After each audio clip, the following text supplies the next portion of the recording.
ರಾಮ ಮಂದಿರದಿಂದ ಕದ್ದ ಹಣದ ವಿಚಾರಕ್ಕೆ ಸಂಬಂಧಪಟ್ಟಂತೆ ಒಂದೊಂದೇ ವಿಷಯಗಳು ಹೊರಗಡೆ ಬರ್ತಾ ಇದ್ದಾವೆ. ಈಗಾಗಲೇ 8 ಜನರ ತನಿಖೆ ಕೂಡ ಆಗ್ತಾ ಇದೆ.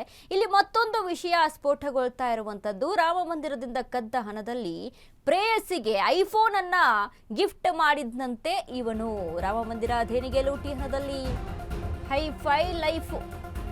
ರಾಮ ಮಂದಿರದಿಂದ ಕದ್ದ ಹಣದಲ್ಲಿ ಪ್ರೇಯಸಿಗೆ ಐಫೋನ್. ರಾಮ ಮಂದಿರ ದೇಣಿಗೆ ಲೂಟಿ ಹಣದಲ್ಲಿ ಹೈಫೈ ಲೈಫು. ಪ್ರೇಯಸಿಗೆ ಐಫೋನ್ ಗಿಫ್ಟ್, ದೇಣಿಗೆ ಹಣದಲ್ಲಿ ಮೋಜು ಮಸ್ತಿ.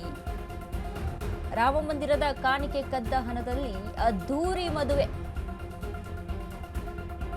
ಇದು ಲೂಟಿ ಆರೋಪಿ ಅವಿನಾಶ್ ಶುಕ್ಲಾ ಥ್ರಿಲ್ಲಿಂಗ್ ಸ್ಟೋರಿ ನೋಡಿ. ಎಸ್ಐಟಿ ವಿಚಾರಣೆ ಬೆಚ್ಚಿ ಬೀಳಿಸುವಂತ ಸಂಗತಿಗಳು ಬಹಿರಂಗಗೊಳ್ತಾ ಇದ್ದಾವೆ. ಪ್ರೇಯಸಿಗೆ ಐಫೋನ್ ಗಿಫ್ಟ್ ನೀಡಿದ್ದಾಗಿ ಆರೋಪಿ ತಪ್ಪೊಪ್ಪಿಗೆಯನ್ನ ನೀಡಿದ್ದಾನೆ. ಅಲ್ಲದೆ ಕದ್ದ ಹಣದಲ್ಲಿ ಸಹೋದರನ ಅದ್ದೂರಿ ಮದುವೆ ಸಹಿತ ಮಾಡಿದ್ದಾನಂತೆ. ಮದುವೆಗೆ ಲಕ್ಷಾಂತರ ರೂಪಾಯಿ ಖರ್ಚು ಮಾಡಿದ ಆರೋಪ. ಕುಟುಂಬ ಮತ್ತು ಸ್ನೇಹಿತರಿಗಾಗಿ ದೇಣಿಗೆ ಹಣ ದುರ್ಬಳಕೆ ಮಾಡಿಕೊಂಡಿದ್ದಾನೆ. 19 ಲಕ್ಷ ವೈಯಕ್ತಿಕ ಖರ್ಚಿಗೆ ಬಳಸ್ತಿದ್ದಂತೆ ಅವಿನಾಶ್ ಶುಕ್ಲಾ. ಮತ್ತೋರ್ವ ಸಹೋದರನಿಗೆ ಲಕ್ಷಾಂತರ ರೂಪಾಯಿ ವರ್ಗಾವಣೆ. ತನ್ನ ಪ್ರೇಯಸಿಯ ಬ್ಯಾಂಕ್ ಖಾತೆಗೆ 2.5 ಲಕ್ಷ ವರ್ಗಾವಣೆ. ಒಬ್ಬ ಆರೋಪಿ 20 ಲಕ್ಷ ರೂಪಾಯಿ ಮನೆಗೆ ಕೊಂಡೊಯ್ದಿದ್ದಾನೆ.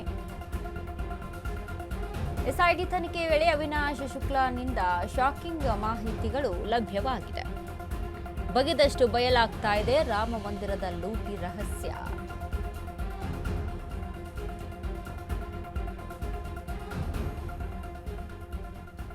ರಾಮ ಮಂದಿರ ಹಣ ವಿಚಾರಕ್ಕೆ ಸಂಬಂಧಪಟ್ಟಂತೆ ಏನು ಹಣವನ್ನು ಕದ್ದಿದ್ದಾರೆ ಅಂತ ಯಾವಾಗ ರಾಮ ಮಂದಿರ ಒಂದು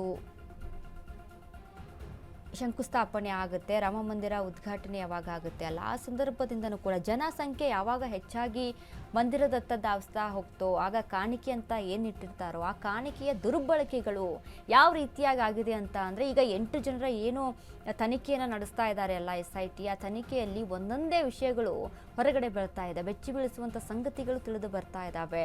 ನೋಡಿ ಎಷ್ಟು ವಿಚಾರಗಳು. ಒಬ್ಬನು ಏನು ಶೌಚಾಲಯದಲ್ಲಿ ಹಣವನ್ನು ಬಚ್ಚಿಟ್ಟಿದ್ದಂತೆ, ಇನ್ನೊಬ್ಬನು ಬ್ಯಾಂಕ್ ಅಕೌಂಟ್ಗೆ ಏನಲ್ಲಿ ಟ್ರಾನ್ಸ್ಫರ್ ಮಾಡೋದಕ್ಕೆ ಅಂತ ಹೋಗ್ತಾ ಇದ್ನಲ್ಲ ಅಲ್ಲಿ ಹಣವನ್ನು ಲೂಟಿ ಮಾಡ್ಕೊಳ್ತಿದ್ದಂತೆ. ಹೀಗೆ ಒಂದೊಂದಾದಂಥ ವಿಷಯಗಳು ಹೊರಗಡೆ ಬರ್ತಾ ಇದ್ದಾವೆ. ಇದೀಗ ಅವಿನಾಶ್ ಶುಕ್ಲಾ ವಿಚಾರಕ್ಕೆ ಸಂಬಂಧಪಟ್ಟಂತೆ ಮಾತನಾಡೋದಾದರೆ, ಆ ಹಣದಲ್ಲೇ ಅಣ್ಣನ ಮದುವೆ, ಸಹೋದರನ ಮದುವೆ ಮಾಡೋದ್ರ ಜೊತೆಗೆ ಇನ್ನು ತನ್ನ ಪ್ರೇಯಸಿಗೆ ಕಾಸ್ಟ್ಲಿ ಗಿಫ್ಟನ್ನು ಕೊಡೋದ್ರ ಆಗಿರ್ಬೋದು, ಅಥವಾ ಬೇರೆಯವರ ಅಕೌಂಟಿಗೆ ಲಕ್ಷ ಹಣ ಅಲ್ಲಿ ಟ್ರಾನ್ಸ್ಫರ್ ಮಾಡುವಂಥದ್ದು, ಇನ್ನು ತನ್ನ ಖರ್ಚಿಗೆ ಅಂತ 19 ಲಕ್ಷ ರೂಪಾಯಿ ಹಣವನ್ನು ಬಳಸ್ತಾ ಇದ್ದಂತೆ. ಯಾರ್ದು ದುಡ್ಡು? ಎಲ್ಲಮ್ಮನ ಜಾತ್ರೆ ದುಡ್ಡು ಯಾರ್ದು?